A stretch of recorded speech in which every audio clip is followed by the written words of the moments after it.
Hey guys, just finished watching Cloak and Dagger, Season 1, Episode 6, Funhouse Mirrors.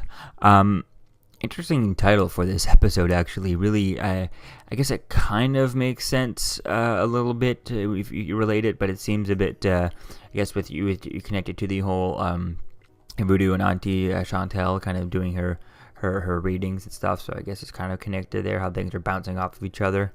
Things are looking a little wonky and stuff now that they're kind of using their powers. Looks like Tyrone finally was able to use his powers on his own, like to force his powers to work.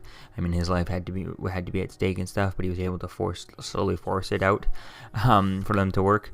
But it just kind of, I like the way things are going, like where things are going like that. But I just wish Tyrone had been, he had learned earlier on, like Tandy did at the same time she did, as to how to use his powers. That way, by now, he could be full on, just teleport, boom, gone, and back type thing. Just be able to use it whenever he wants, just like Tandy can. She uses it to cut things open. There's like, oh, I need a knife. Here you go. Knife. There you go. Type thing. Although I was thinking about that with her and the way she was using her knife throughout the episode, her daggers and stuff. I don't understand why is it always the same size. If she needs to cut something little, there's something you need to get your little knife to get into something, then just use a little thin knife, if you're trying to be discreet. Can't you just do a thin, a thin spike, maybe the size of a nail or a pencil type thing, but still strong as strong as it can be, so you could poke through something, but not really need it to be really big. When she was puncturing the guy's tires, instead of a huge big dagger, why not a more thinner one, like I said, like a knife, like the size of a pencil, size of a pen, or a nail type thing, so she could easily just poke it in, done, and it would be it would be the tire would have gone down a lot slower, wouldn't be noticeable. That tire, how fast the car was going down, and how and she was standing right there, that was kind of obvious that she was doing that, and you're probably going to see a huge hole like that, and you could hear the sound coming from it. I don't know, it's just, if you're trying to do something like that, a little pinhole would be a lot easier to get away with than just a big giant, the size of a golf ball. Hole in there with a huge knife type thing seems a bit kind of cumbersome to use. I mean, you're not going to use a machete for something you'd use a kitchen knife for, a little kitchen knife type thing. So I'd like to see her use her powers a little bit more like that. Now, I'm not sure if she's able to do that in the comics or whatnot, but that's something I would do here, rather than just using the one prop over and over and over again to make it cheaper and stuff. Just make different size daggers for different tools, different uses. Maybe she might need a little tiny one to do something later on, a little pocket knife or something for something more minuscule type thing. Maybe it would be cool to see her make a real tiny one, and she needs to get into a locked place, instead of just jamming it and cutting it open like she did with the safe, which that was pretty cool. But maybe she needs to get into a locked room without leaving evidence that she got into that locked room. Maybe she can take a little one and put it in a lock and just bust a lock from the inside like that. That way, it doesn't look obvious that she kind of broke the whole door down type thing. So I think that would be an interesting idea to play with that, and to see how they're going to use her powers a little bit more detailed, rather than kind of just using her powers type thing. A little bit more detailed with that. So let's jump into the parts here. This episode, we get Auntie Chantel. We see her. She's doing some reading for the city. We have her going on throughout this whole episode. Her and Tyrone's girlfriend Ibida, and they're just talking about the city throughout the whole time, and they're talking about how Tyrone is kind of connected to this whole thing. So we see Tandy becomes Mina's, or she talks her ways into Mina Hess's intern. And I couldn't think about that episode last episode, because I was like, yes, there was a big reveal. I understand she's Hetz's daughter and all that stuff, but that's when I made the connection. I knew that she was the connection there, so it was just kind of interesting to see the connection come to fruition here. We see Tyrone tries to get a job with Dwayne, one of Billy's old friends, and that's when, but he says no, he doesn't want to give him a job there. O'Reilly wants to gets warned by gets warned about O'Connor's, which is interesting. She's getting warned by the guy she shagged in the last episode in the cop car, who seems like to be underneath him. He's just a regular cop. Yet I guess maybe he's been in this city a little bit longer than she has, since she's been transferred from Harlem, or at least from New York City, according to Luke Cage and stuff. And so it would be cool to see. It's gonna be interesting to see where a little bit more of that and how come he has more information. I guess he's been in the city a little bit longer than she has. Tyrone gets caught following one of Dwayne's drug guys, Kev, and Chantel. And that's when Chantel says Tyrone is connected to the trouble. That's when he talks about how there's always two characters and stuff. And it's an interesting idea with this whole voodoo thing. It's just kind of convenient way. I find it a convenient way to bring everything together.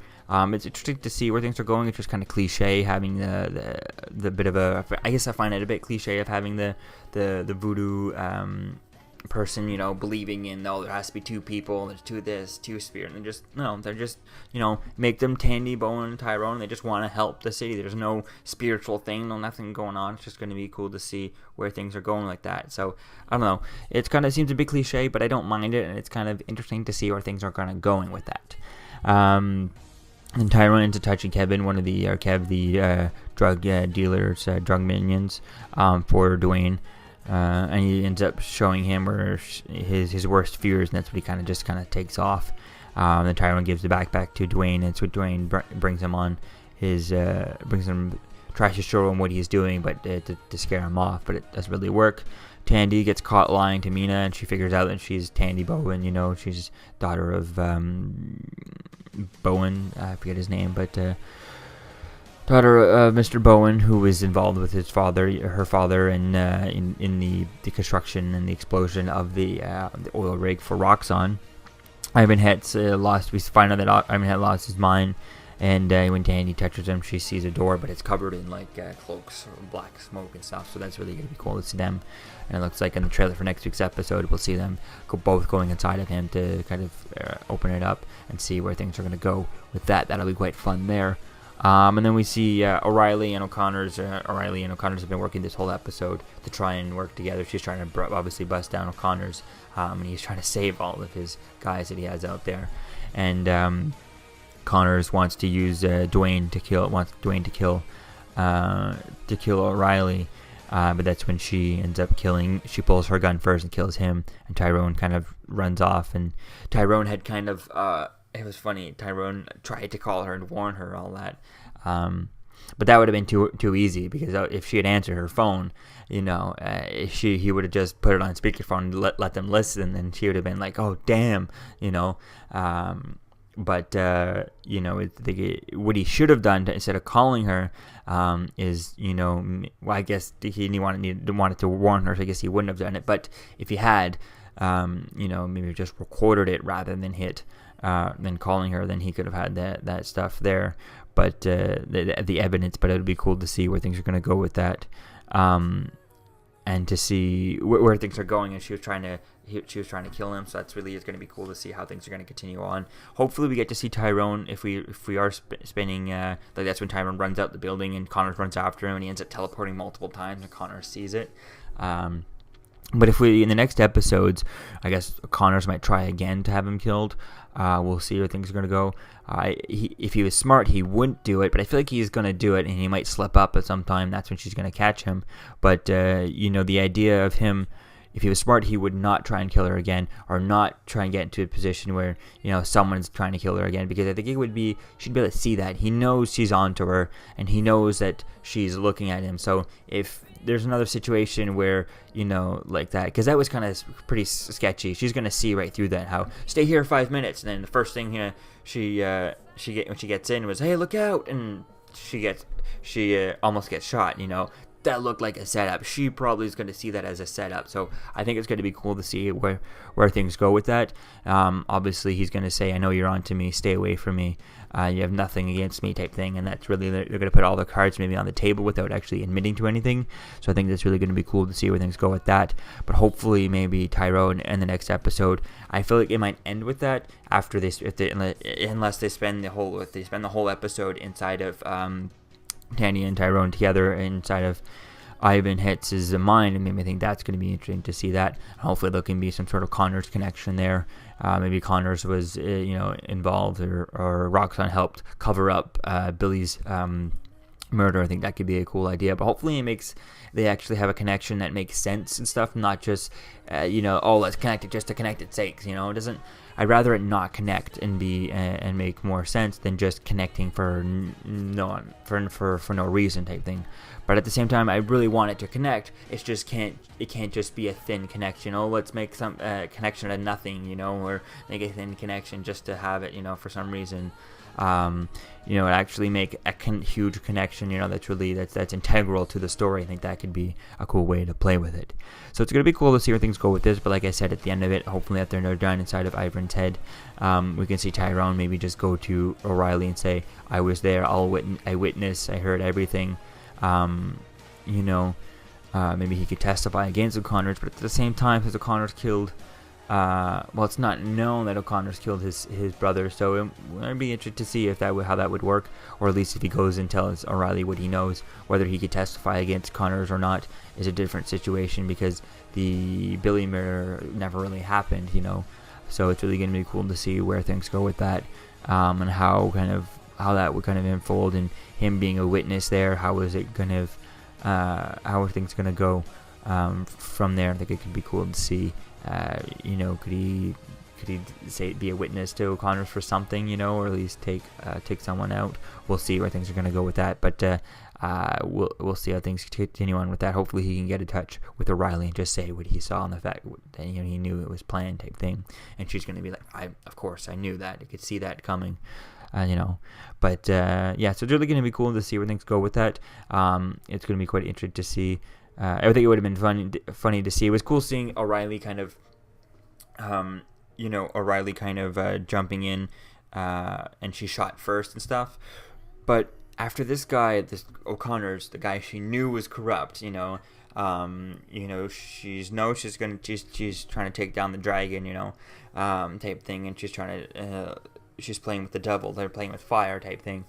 Why wouldn't she have, now maybe O'Connor's, it is her car, I guess, it would have been interesting if I was her. I would have gone to the back, put on a bulletproof vest just to be safe, especially after he says, just come back and I'll be 5 minutes. It seems a bit suspicious, but she didn't. So it was really cool seeing the way things are going to go from here on out. So definitely can't wait to see where things go with this. It looks like it's going to be a fun episode next week with inside of Ivan's head, but hopefully we have a little bit, at least just the end of it, of Tyrone saying, I saw everything last time, and then just boom, cut the episode. So hopefully it can be like 95%, inside of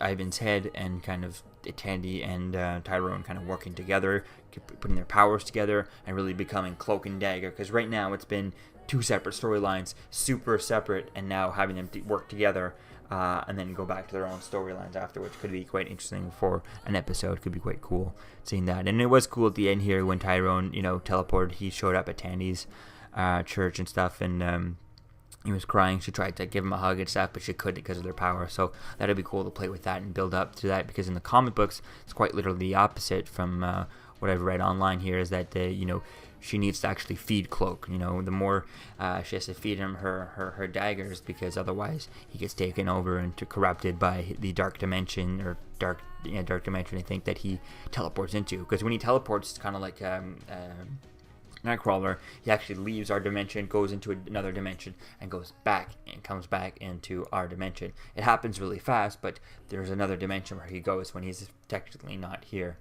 So I think that's really going to be cool to see how things go with that, if they end up playing with that, where he has to not get corrupt. And they haven't acknowledged yet that Tandy needs to use her powers, and if she doesn't use it on her own, they'll get discharged involuntarily in a dangerous manner. So I think if she doesn't on purpose use her powers enough, it could get discharged. So I think that's really going to be cool to see if they bring that into this show. I feel like they would have at this point.